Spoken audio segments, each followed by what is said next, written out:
جلد ہی وہ اپنے شوہر کے پاس امریکہ چلی گئی۔ ان دنوں میری ساس کے ساتھ رابطہ منقطع ہو گیا تھا۔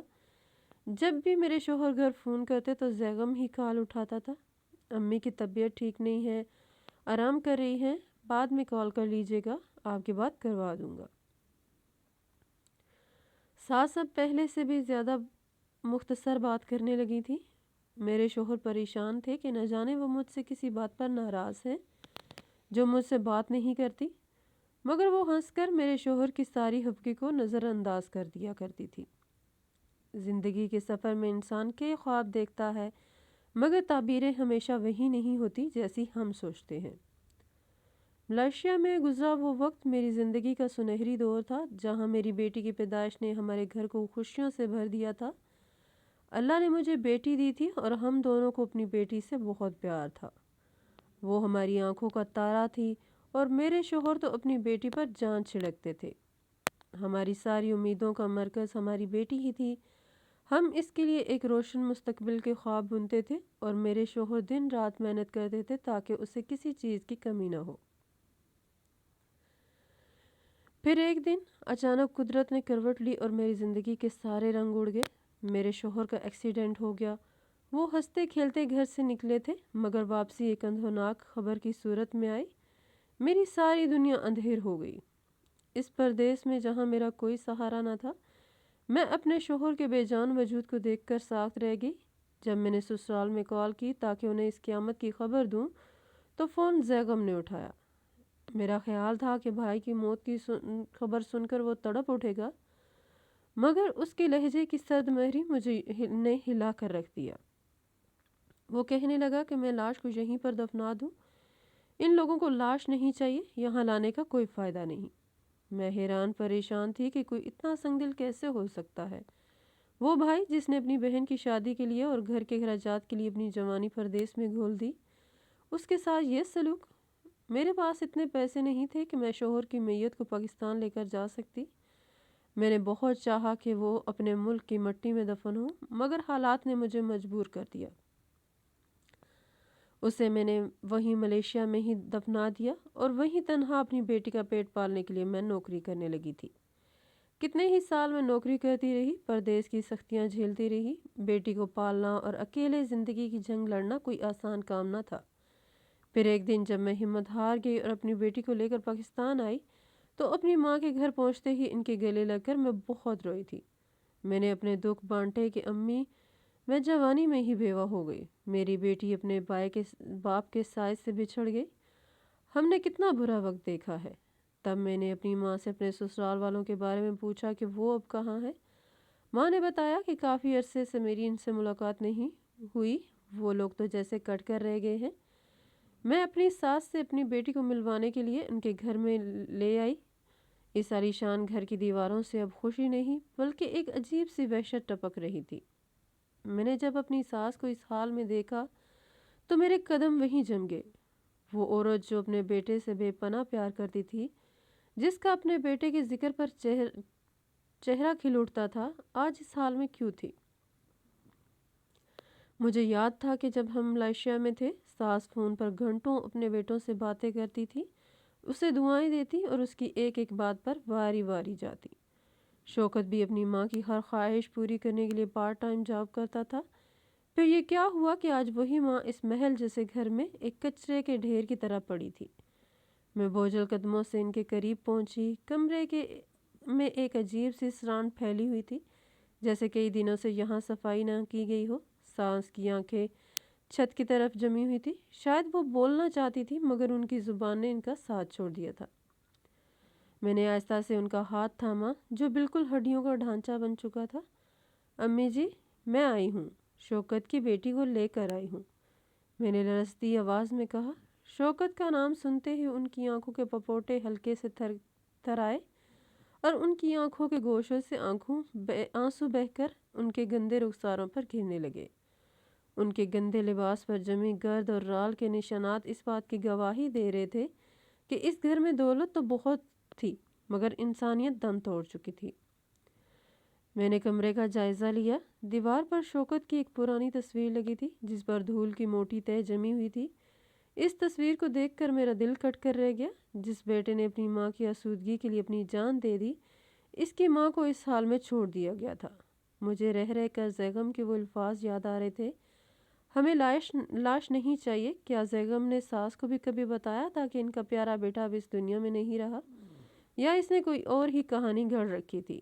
میری بیٹی ڈر کر میرے پیچھے چھپ گئی تھی۔ وہ اس ماحول سے ناواقف تھی، اسے سمجھ نہیں آ رہا تھا کہ یہ بدحال عورت اس کی دادی ہے۔ میں نے ہمت جمع کی اور کچن کی طرف گئی تاکہ ان کے لیے کچھ کھانے کو لا سکوں یا پانی پلا سکوں، مگر کچن کا حال دیکھ کر میری حیرت کی انتہا نہ رہی۔ وہاں ہر چیز بکھری پڑی تھی، قیمتی کراکری پر جالا لگا ہوا تھا، مگر فریج میں کچھ خاص نہ تھا۔ ایسا لگتا تھا کہ اس گھر میں رہنے والے صرف اپنی ذات کی حد تک محدود تھے۔ تبھی باہر سے ایک گاڑی رکنے کی آواز آئی، میرا دل زور سے دھڑکنے لگا۔ مجھے اندازہ تھا کہ اب میرا سامنا اس حقیقت سے ہوگا جس نے میرے ہنستے بستے خاندان کو اس موڑ پر لا کھڑا کیا تھا۔ ساس کی وہ بے بس نظریں ابھی بھی مجھ پر جمی ہوئی تھی، جیسے وہ مجھ سے کچھ مانگ رہی ہو، کوئی معافی یا شاید کوئی مدد۔ میں نے سوچا کہ جو عورت بالکل اکیلی ہو گئی، اپنے بیٹے اور بیٹی کے لیے تڑپتی تھی، اس کے ساتھ زیغم نے ایسا کیا سلوک کیا کہ وہ آج زندہ درگور ہو چکی تھی۔ کمرے میں موجود وہ قیمتی پردے اور فانوس ساس کی اس حالت کا مذاق اڑا رہے تھے۔ میں نے ایک کپڑا اٹھایا اور ساس کا منہ صاف کرنے لگی۔ ان کے جسم سے اٹھتی بو مجھے پیچھے ہٹنے پر مجبور کر رہی تھی، مگر ممتا اور رشتے کا بھرم مجھے وہیں روکے ہوئے تھا۔ میں سوچ رہی تھی کہ اگر شوکت زندہ ہوتا اور اپنی ماں کو اس حال میں دیکھتا تو اس کا کیا حال ہوتا۔ وہ شخص جو اپنی ماں کی ایک پکار پر سب کچھ چھوڑ دیتا تھا، اس کی ماں کو آج ایک گھونٹ پانی دینے والا بھی کوئی نہ تھا۔ گھر کی اس خوبصورتی کے پیچھے کوئی بہت بڑا راز چھپا تھا، کوئی ایسی کہانی جو زیغم نے بڑی مہارت سے چھپا رکھی تھی۔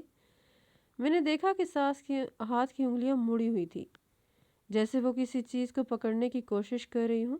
کیا انہیں زیغم پر بھروسہ کرنے کی سزا مل رہی تھی، یا پھر یہ وہی مکافاتی عمل تھا جس کا شکار ہر انسان ہوتا ہے جو اپنوں کے ساتھ دھوکہ کرتا ہے؟ میں وہیں کھڑی ان کی حالت زار دیکھتی رہی اور میرے ذہن میں ہزاروں سوالات گردش کرنے لگے، جن کا جواب صرف زیغم یا میری ساس ہی دے سکتی تھی۔ میں ابھی ساس کی ویل چیئر کے پاس کھڑی ان کی بدحالی پر آنسو بہا رہی تھی کہ اچانک کمرے کے بھاری پردے ہلے اور دروازے پر ایک سایہ لہرایا۔ میں نے چونک کر مڑ کر دیکھا تو سامنے زیغم کھڑا تھا۔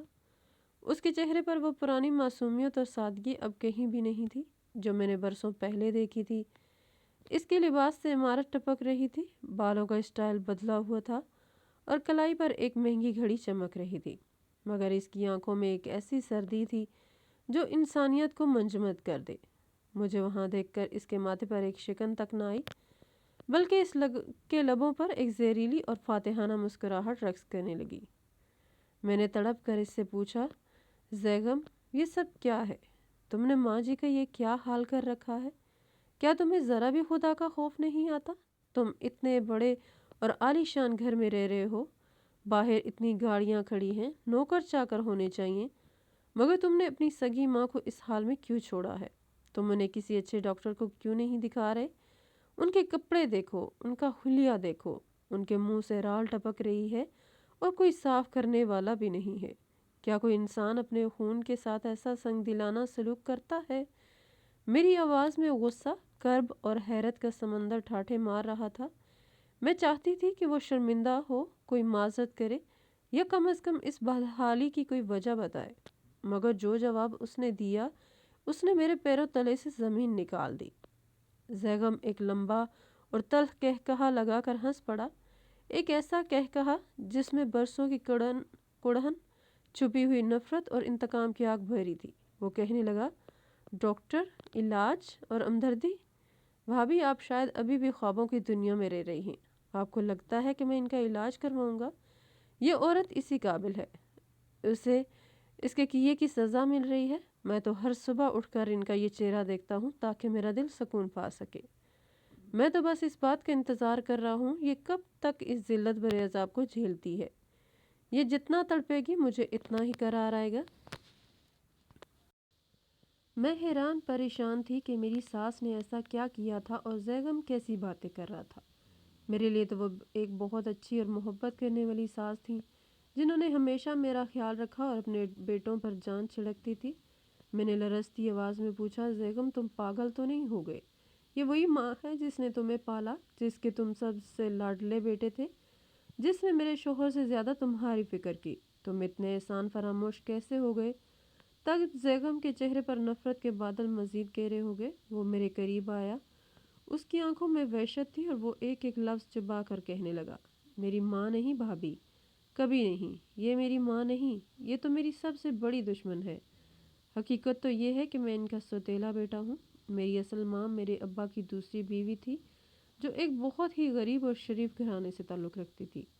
وہ معصوم عورت صرف محبت کی تلاش میں اس گھر آئی تھی، مگر اس بے رحم عورت نے اس کی زندگی جہنم بنا دی۔ میری ماں کی موت کے بعد جب میں بالکل چھوٹا تھا، ابا مجھے یتیم اور بے سہارا سمجھ کر یہاں لے کر آئے تھے۔ انہیں امید تھی کہ ان کی پہلی بیوی اور سوتیلے بچے مجھے اپنا لیں گے، مجھے سینے سے لگائیں گے، مگر حقیقت اس کے برعکس تھی۔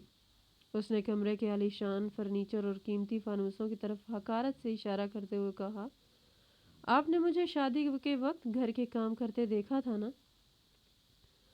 آپ اکثر ساس سے کہتی تھی کہ میں دیوانوں کی طرح سارا دن جھاڑو پوچھا اور برتن کرتا رہتا ہوں۔ وہ میرا شوق نہیں تھا بھابھی، وہ میری سزا تھی۔ انہوں نے مجھے اس گھر کا بیٹا نہیں بلکہ ایک معتبر نوکر بنا کر رکھا تھا۔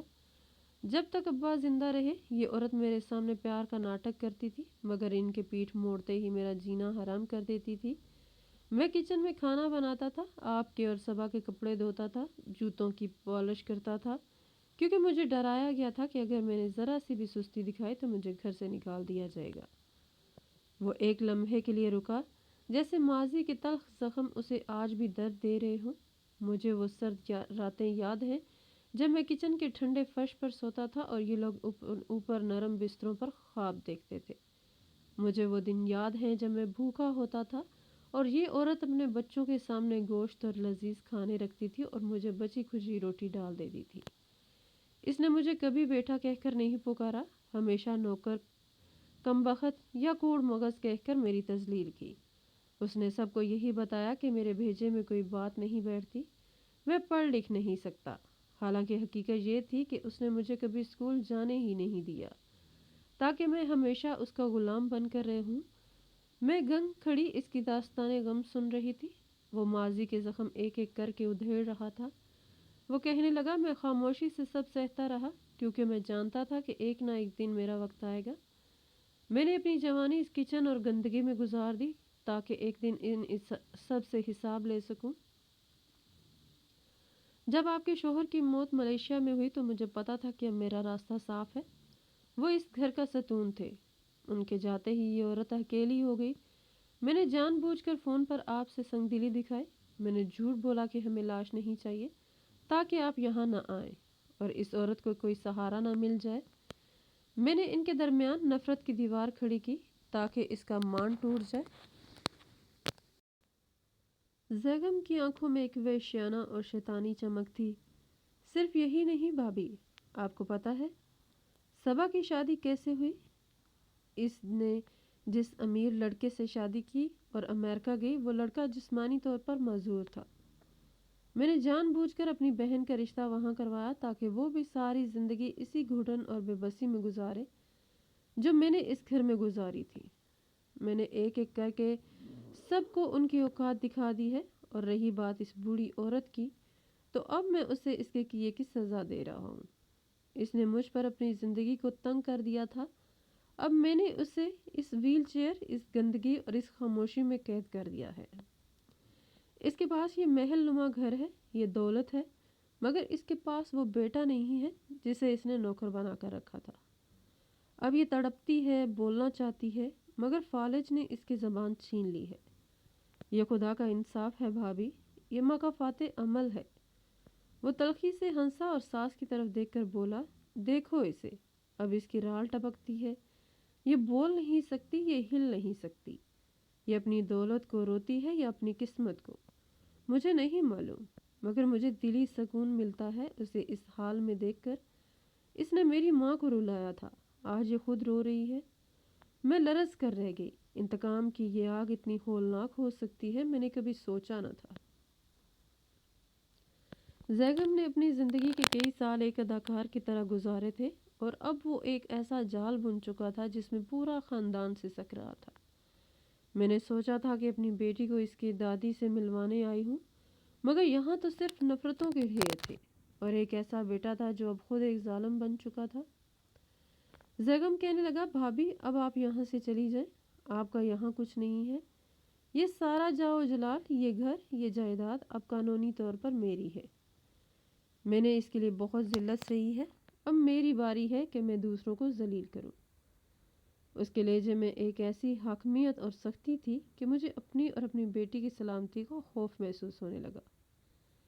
میں نے اپنی بیٹی کا ہاتھ سختی سے تھام لیا اور اس منحوس گھر سے نکلنے کا فیصلہ کیا۔ جاتے جاتے میں نے ایک آخری نظر اپنی ساس پر ڈالی اور ان کی ساکت آنکھوں سے ابھی بھی آنسو بہہ کر ان کے گندے رخساروں پر گر رہے تھے۔ وہ شاید مجھے بتانا چاہتی تھی کہ انہوں نے جو بویا تھا وہی آج کاٹ رہی ہے۔ وہ ممتا جو کبھی شوکت کے لیے تھی آج زیگم کی نفرت کے سامنے بے بس تھی۔ مقافات عمل کا یہ پہیہ اتنی بے رحمی سے گھوما تھا کہ سب کچھ کچل کر رکھ دیا تھا۔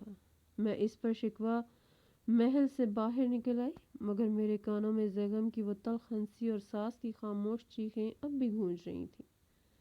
زندگی نے مجھے ایک بہت بڑا سبق سکھا دیا تھا کہ چاہے کوئی کتنا ہی بڑا محل کیوں نہ بنا لے، اگر اس کی بنیادیں دوسروں کے دکھوں پر ہوں گی تو انجام ایسا ہی عبرتناک ہوگا۔ کچھ عرصے کے بعد ہم نے خود ہی میری بیٹی کا حصہ اس کے نام کر دیا تھا، جس کی مدد سے میں نے اپنا بزنس کرنا شروع کر دیا اور باقی کی زندگی اپنی بیٹی کے لیے وقف کر دی، کیونکہ اب میں نہ تو دوسری شادی کر سکتی تھی اور نہ ہی کسی اور مرد کو وہ محبت دے سکتی تھی جو مجھے اپنے شوہر سے تھی۔ بس اب یہی میری زندگی کا مقصد تھا، اپنی بیٹی کو زندگی کی ساری خوشیاں دینا۔ دوستو، اگر کہانی اچھی لگی ہو تو ویڈیو کو لائک اور چینل کو سبسکرائب کر دیں۔